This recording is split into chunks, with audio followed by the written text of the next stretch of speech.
USA भी है, तो यूएसए को भी खाने के लिए गंदम और चावल इंडिया और पाकिस्तान से ही जो है इंपोर्ट करवाने पड़ते हैं। इसी तरह ये चीज़ें हैं कि हर एक चीज़ में कोई ना कोई मुल्क आगे होता है और किसी ना किसी मुल्क की कोई ना कोई चीज़ आपको चाहिए होती है, बनिस्बत इसके कि आप कहें कि नहीं हम भी दुनिया में अकेले आ गए, हम भी दुनिया में। तो ये जो एटीट्यूड है ये इंडिया के अंदर जब से आया है, ये इंडिया को मरवाने की तरफ जाएगा। ख़रीदना कौन चाहता है आपको, ये क्या तो फिर आप ताइवान से आईसी भी ना ख़रीदें, आप ताइवान से आईसी ना ख़रीदें, आपको वहाँ पे भी ज़रूरत, आज आपके कंप्यूटर में जो चिप्स लगी हैं वो ऐसी हैं और उसकी सबसे ज़्यादा जो प्रोडक्शन है वो ताइवान कर रहा है। तो आज आप चाइना और ताइवान की वजह से आप इंडिया जो है वो ताइवान के साथ भी कट ऑफ कर ले और वहाँ से ना परचेज कर, आपको करना पड़ेगा। कहता आया हूँ कि देखें कभी भी ये शायद आज लोगों को समझ आ जाए कि कभी भी ये जो वार प्रॉफिटिंग होती है वो यही होती है कि दोनों ममालिक के दरमियान जो है उनको वो जी कि आपका वो दुश्मन है, आपका वो दुश्मन, उन्हें वेपन बेचो और अपना बिजनेस चला। और यही वजह पाकिस्तान इंडिया के साथ यही होता है। तीसरी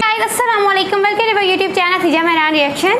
it's me your host Khiza Waseem और मेरे साथ हैं मेहराना से।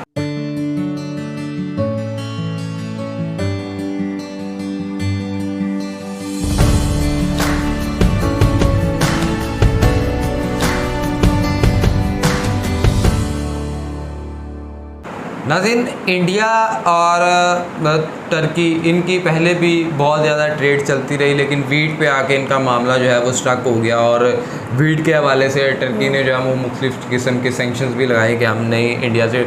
अभी इंडिया परचेज़ करना चाह रहा है टर्की से कुछ ड्रोन जो अटैकिंग के लिए, क्योंकि इससे पहले भी एक वीडियो हमने आपके साथ शेयर की थी जब कश्मीर के अंदर कुछ टेररिस्ट ने किया था, तो वाया ड्रोन टेक्नोलॉजी ना इंडियन आर्मी ने उनको पकड़ने की कोशिश की और उसमें कामयाब हो गए। सो फिर उसके बाद ये चीज़ें इमर्ज होती ऊपर आई और ये तय किया गया कि हम अपनी इंडियन आर्मी के अंदर जो है अटैकिंग किस्म के ड्रोन्स भी शामिल करेंगे, ताकि जहाँ पे ये पॉसिबल नहीं है एक आम इंसान का जाने का और ख़तरा जान को ज़्यादा हो, वहाँ पे हम ड्रोन्स का इस्तेमाल करेंगे। अब इसमें अब we will never sell attack drones to India, ये टर्किश एक सीईओ ने ये चीज़ कह दी है कि हम जो है ना ये ड्रोन्स जो हैं, आप अटैकिंग ड्रोन चाहते हो तो हम ये आपको नहीं देंगे, आप हमसे नहीं ख़रीद सकते। अब इसके पीछे क्या वजह है, क्योंकि ये तो एक ट्रेड के रिलेटेड था, क्योंकि जिस तरह इंडिया को पाकिस्तान के साथ इशू था कि यूएसए के साथ अगर किसी इस हवाले से रिलेटेड तो इंडिया को बड़ा इशू हो जाता था। अब देखना ये है कि टर्किश जो सीईओ है टर्किश कंपनी के, उन्होंने किसके अंडर प्रेशर आके इंडिया को ड्रोन अटैक देने से मना कर दिया है। उसके साथ चलते हैं, वीडियो का लिंक आपको डिस्क्रिप्शन में मिला के साथ साथ अगर आपने हमारा चैनल सब्सक्राइब नहीं किया, हमारा सब्सक्राइब हमारा चैनल और बेल आइकन को लाजमी प्रेस कीजिएगा। चलते हैं, देखते हैं।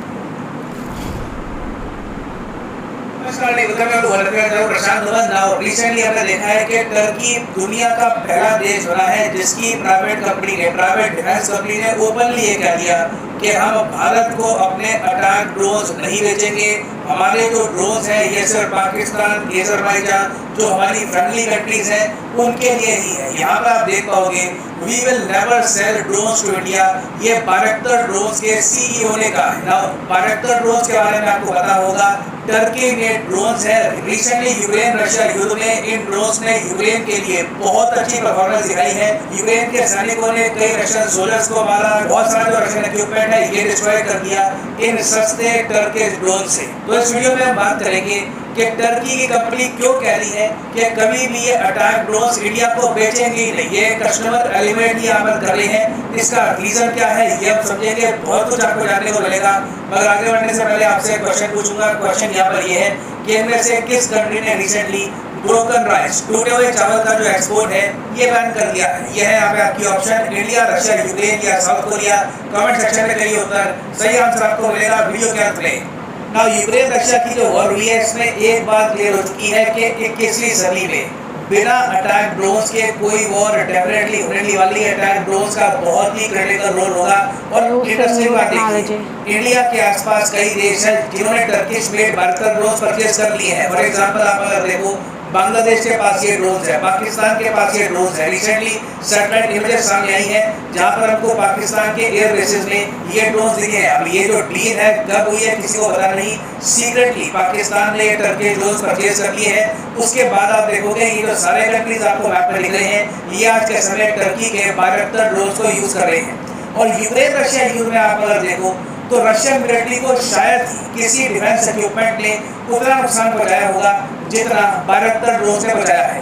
बायरक्टर ड्रोन्स की पॉपुलैरिटी को देखते हुए एक बार क्या हुआ कि लिथुआनिया जो एक और देश है बिल्कुल रशिया की बॉर्डर के साथ में, इनके रिलेशन रशिया के साथ काफी खराब है। यहाँ पर जो आम सिटीजन हैं इन लोगों ने ऑनलाइन बहुत सारा पैसा इकट्ठा किया और इतना पैसा इकट्ठा कर लिया जिससे एक बायरक्टर ड्रोन ये परचेज कर सकते हैं। ये ड्रोन परचेज करके इन्होंने दे दिया यूक्रेन की सरकार को। तो ये पॉपुलैरिटी है इस ड्रोन की। आप यूक्रेन में देखोगे आज दिन के सोशल मीडिया पे ऐसी फोटो पोस्ट होगी जहाँ पर एक आदमी बायरक्टर ड्रोन को गले लगा रहा होगा और साथ में कहीं पोस्ट डाल देगा फेसबुक या फिर कहीं और कि इन ड्रोन्स ने मेरे देश की रक्षा करी है। और यूक्रेनियंस ने तो लिटरली एक गाना बना दिया है बायरक्टर ड्रोन्स की। बायरक्टर प्रेम है ये यहाँ पे खत्म होता नहीं है। बायरक्टर कंपनी के साथ मिलकर यूक्रेन ने अब ये भी इंश्योर कर दिया है कि कभी भी इनके देश को अटैक ड्रोन्स की कमी ना पड़े। ये लोग एक पूरी फैक्ट्री लगा रहे हैं यूक्रेन ने जो लगातार ये ड्रोन्स करती रहेगी मैन्युफैक्चर।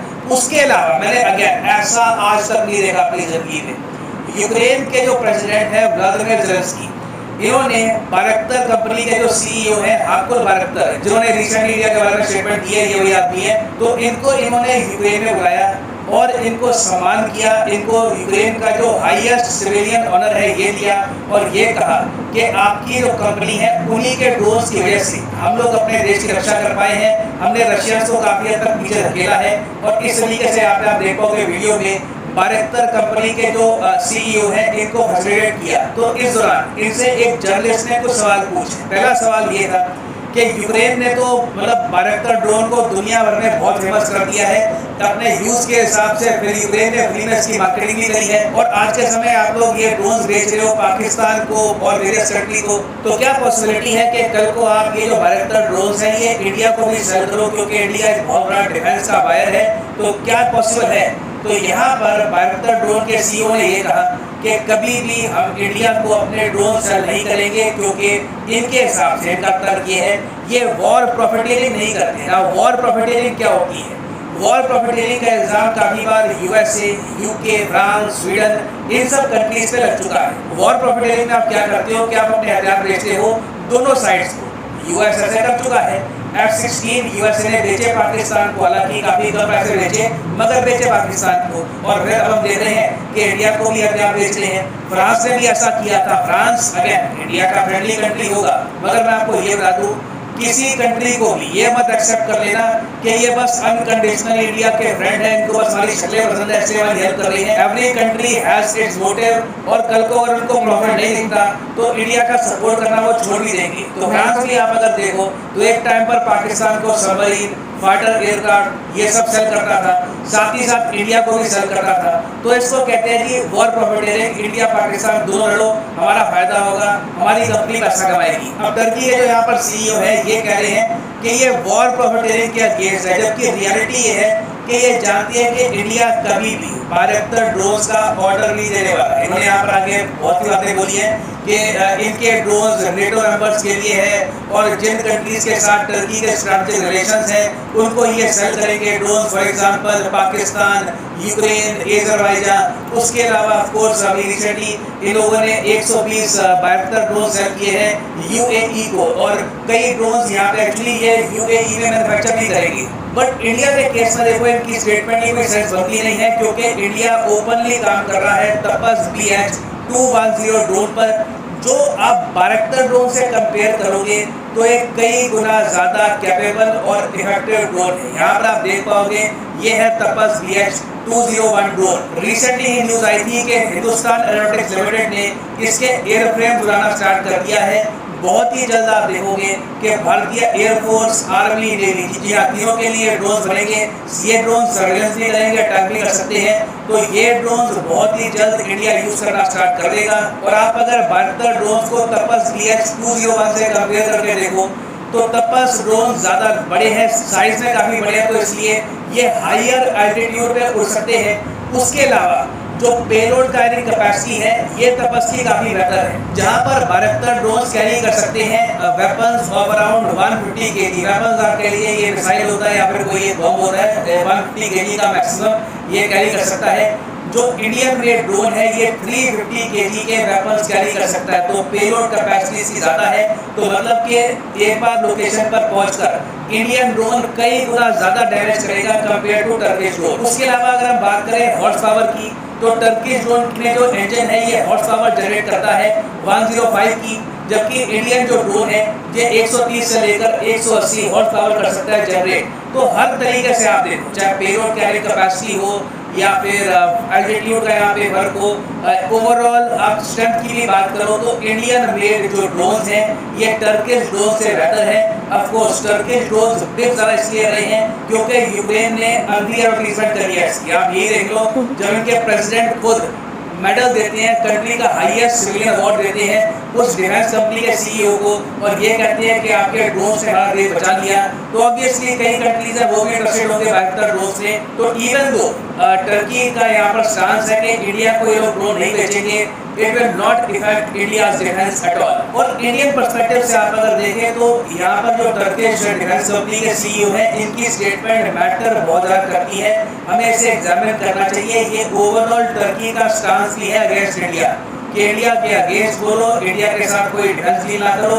इवन दो हमने कई जो हमारे देश में इंफ्रास्ट्रक्चर रिलेटेड जो प्रोजेक्ट्स हैं उनके टेंडर टर्की को दिए काफ़ी बार। अटल टनल आप अगर देखोगे वहाँ पर टर्किश कंपनीज ने काफ़ी बड़ा रोल निभाया है। तो कहीं ना कहीं देखिए हमको सोचना होगा कि क्या हम टर्किश कंपनीज को इंडिया में बिजनेस देना चाहेंगे जब उनकी डिफेंस कंपनीज हमारे बारे में इतने नेगेटिव व्यू रखती है। ऑफ कोर्स हमें उनके वेपन्स चाहिए नहीं, मगर जिस तरीके से ये एंटी इंडिया बातें करते हैं तो क्या ऐसे कंट्री के साथ हमको बड़े स्केल पर बिजनेस भी करना चाहिए या नहीं, इसके बारे में हमको सोचना होगा। और परहैप्स अब टाइम आ चुका है कि इंडिया जियोपॉलिटिकली टर्की को टारगेट करे।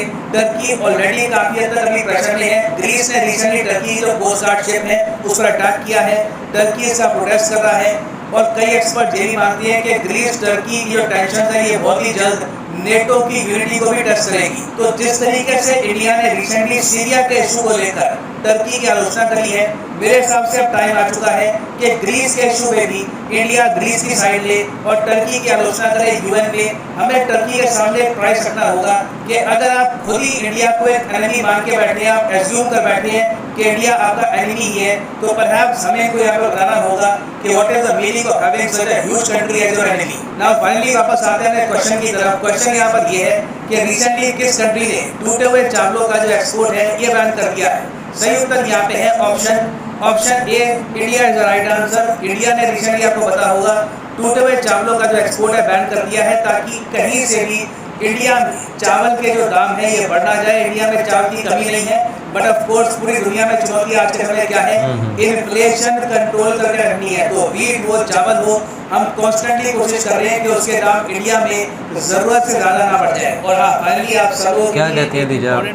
फर्स्टली तुर्की की तो मतलब ड्रोन की काफ़ी तारीफ है, वेल गुड, बट इंडिया का मुझे समझ नहीं आता कि अगर वो एनिमी समझ रहे हैं आपको, तो इंडिया का जो बिहेव है ना, हमें नहीं चाहिए डिफेंस सिस्टम, या उनके अवाम क्या उनके जो वो सरकार है वो भी यही कहती है।